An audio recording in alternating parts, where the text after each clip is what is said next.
En wie rijdt er op een dinosaurus door Wildlands in Emmen? Daar is Cowboy Billy Boerendoven zeer gevreesd. Er is nooit in Wilde Westen zo'n cowboy geweest die zo lekker was als Cowboy Billy. Wanja, hotsie, knotsie, knetter, wanje, jippie. Maar zijn dinosaurus die werd en die wou niet langer mee.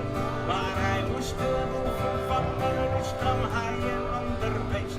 En dan mag je zelf verzinnen wat voor beest dat is geweest. Dan mag jij even verzinnen.